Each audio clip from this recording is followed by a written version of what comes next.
What's going on, guys? Um, Unlike Phoenix, everything's not great. As you well know now, that Kyle Busch unfortunately passed away today. And if you follow this channel or you followed me, you know that I'm a huge Kyle Busch fan. I haven't made a video in a long time. I'm not doing this for clicks, subscribes, follows, nothing like that. If you think so, you're just wasting your time following or subscribing or whatever it may be. But I've had a lot of people reach out to me. I guess I'm kind of honored in a way that whenever people hear Kyle Busch, they think of me. Um, I don't know if this is going to help you. Um, I'm hoping that it helps me. I need something to kind of live in the moment when I look at this in the future, looking back at the past. But a lot of people, like I said, have reached out and wanted to know my thoughts. So I'm going to do the best I can to accurately say those here with you guys. There's no studio. It's just my basement. It's just me. But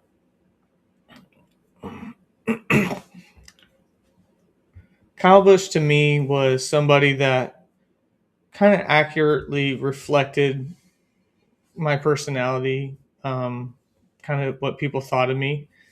He shares a story about how whenever he first came to the NASCAR, he was booed and nobody even knew who he was outside the fact of what they've heard of him and being related to Kurt. And I kind of always felt that way about myself. There's a lot of people that had this preconceived notion of who I was, but never really knew who I actually was without trying to get to know me. And just on the surface, that made me like him. And then getting to watch him compete, watch him race, watch him work at his craft. Um, he always wanted to be second to nobody. He was very hard on himself, the ultimate competitor. And again, that related to me as well, up to the point that even some people would say that I looked like Kyle Busch. I don't know how accurately that is, but I've heard it from more than once, and even by strangers at tracks. But to grasp on to somebody like him, I've had very few heroes, idols, whatever you may say, however you want to call it. I don't worship these people, but Chad Johnson, Kyle Busch, and the late Kobe Bryant were my childhood heroes growing up, and always loved their work ethic. I always loved their personalities and what made them who they were. Throw Brandon Phillips in there as well.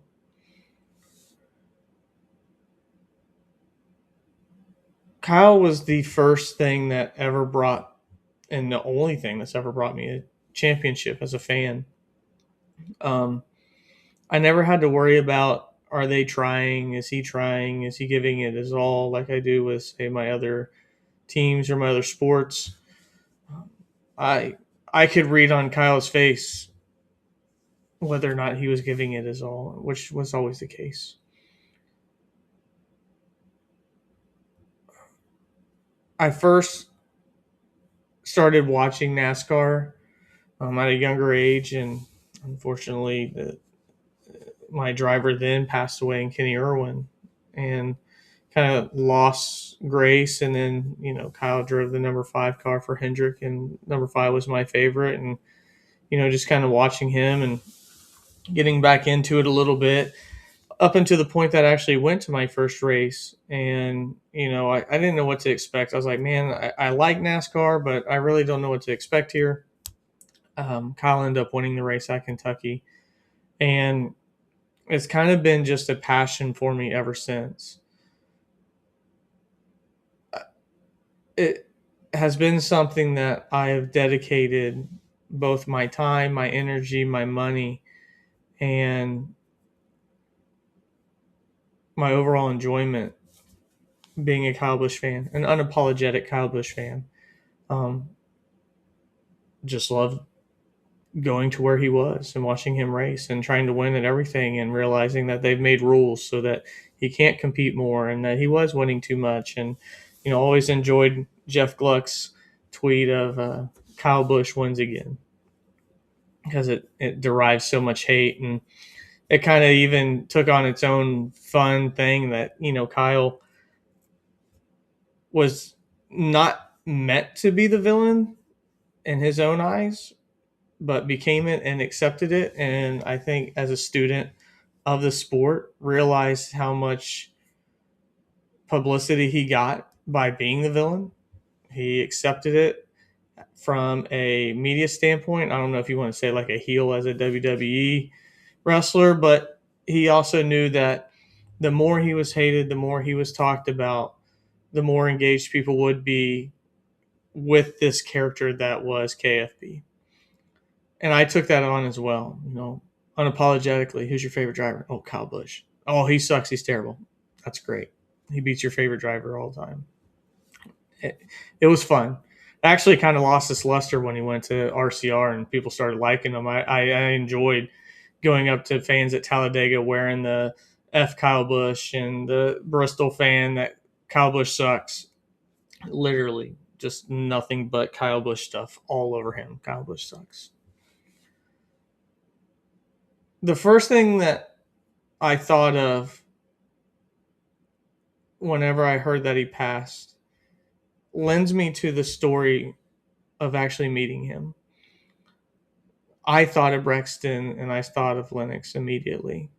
As a father, I think that's where your heart goes to. And, there always is the expression or the old saying, don't meet your heroes. And had the opportunity, Brexton was racing at the Rush County Fairgrounds, and I knew Kyle was going to go there as well. And I found out kind of through like a weird Facebook chain that he was going to be there. And I made it a priority that I wanted to go. Bought pit passes, got there hours early. I mean, like, I think I left work early and was there hours early to meet him. And he was working on his car. He was working on Brexton's car. And he kind of looked over at me, and I'm wearing the same exact KFB shirt so that he knew. I mean, you can only get this shirt on his website. But he knew that I was a fan, and I'm not this fanboy that's going to hound you or anything like that. And I said, he's doing his own thing. I'll wait till he comes and talks to me. And after probably 10 minutes, he comes up and says, hey, what's going on? And the very first thing we talked about, there was a call at Las Vegas, and I can't remember exactly what the call was, but I asked if it was for fuel or to pit or not to pit, and he actually said it was for 2 tires instead of 4. And we kind of went over that strategy, and to me, that ultimately just showed the immediate down to earth person that he was. I mean, obviously, he knew I was a fan. Talking to him like I'm a fan, obviously knew what the radio transmission was like. So I figured that he's like, we can't talk about that, and it just immediately just started talking. And I quickly noticed one thing he loved to talk about, and that was Brexton. Talked to him about Brexton and, how he's been running and things like that. And he immediately, kind of lit up with that, and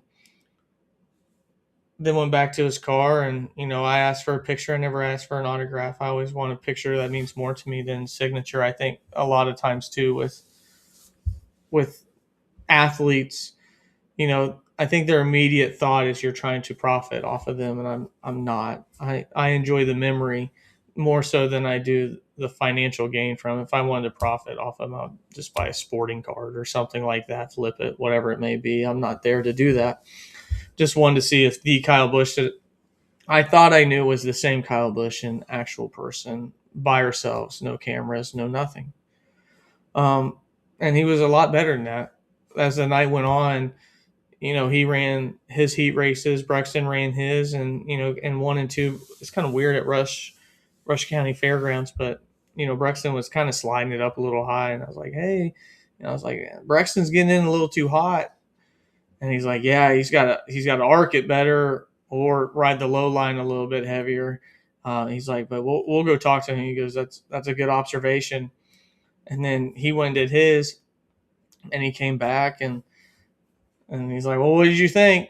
And I was like, "Speed. You got some speed there," and it was surreal.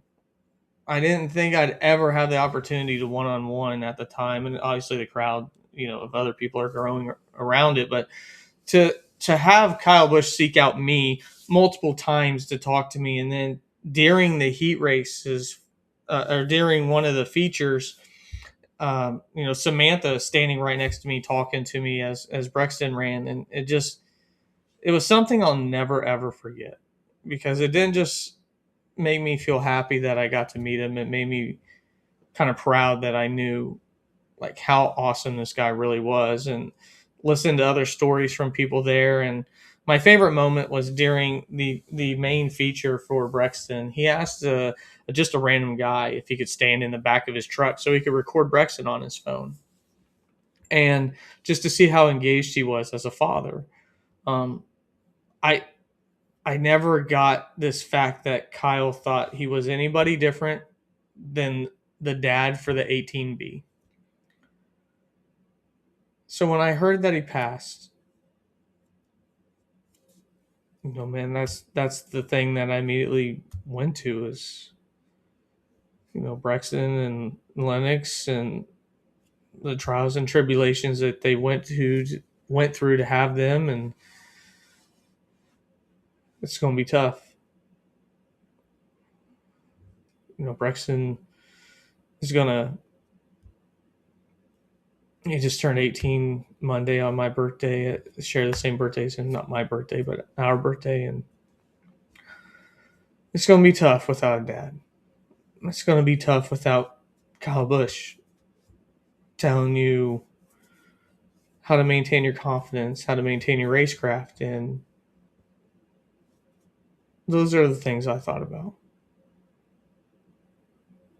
Obviously, I've talked to friends, and I was coming closer and closer to Kyle's retirement. Let's not pretend that was the case. And I was like, man, I kind of feel lost thinking about the future without Kyle Busch. I need that gap to be bridged to where Brexton's here soon, and I don't know. I don't know what to watch. I don't know if I want to watch. I don't know. I just didn't have a good feeling today. When I got that text, I texted somebody and I said, "This doesn't seem right."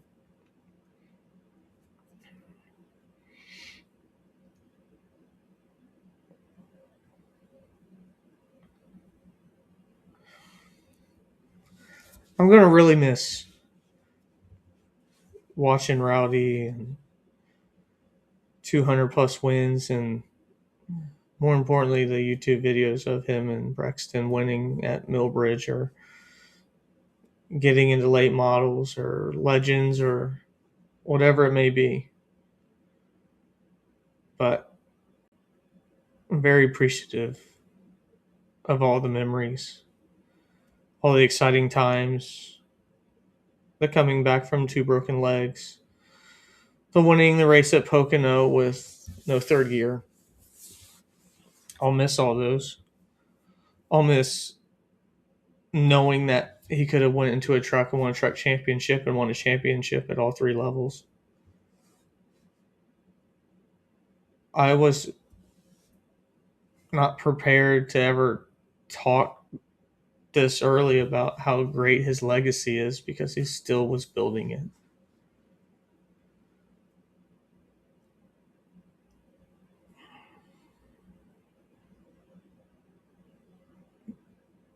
There's just so much that, I mean, I was going to take my son to Atlanta this year, so he got to see him. I lost a battle with my wife to name my third child. She chose Crew. I really pushed for Brexton, but he had a great impact on my life. He's the reason why I started this channel in the first place. He's the reason why I sat and tried to get other people to share this same passion of watching this sport, because of him, and to acknowledge how much he loved past drivers and how much he tried to care to build the future of it, not just the son, but with KFB Motorsports. I wasn't ready for Friday to be the last bow.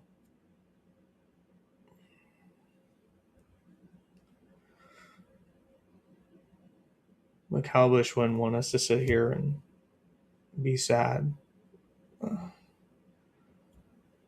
I think more than anything, he'd want us to move on and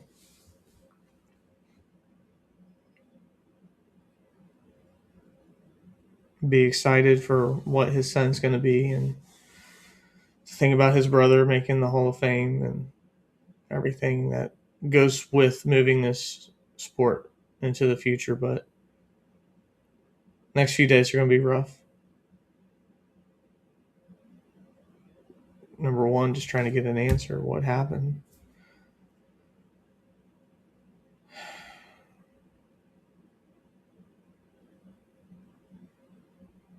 I again want to thank everybody that reached out to me and knows my passion for Kyle and how big a fan I was. And I guess I'll disclose that, Rowdy Nation wasn't just until he hung the helmet up. It's for life. And I'll forever be a Kyle Busch fan. And it's never goodbye. It's just until next time. So thank you guys for listening. Future Ryan. It'll be all right. We'll get rowdy again one day. God bless you all. God bless Kyle Busch. Keep Samantha, Brexton, and Lennox in your thoughts and prayers. And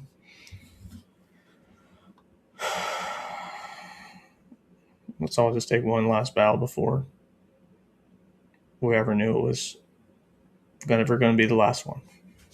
We'll see you.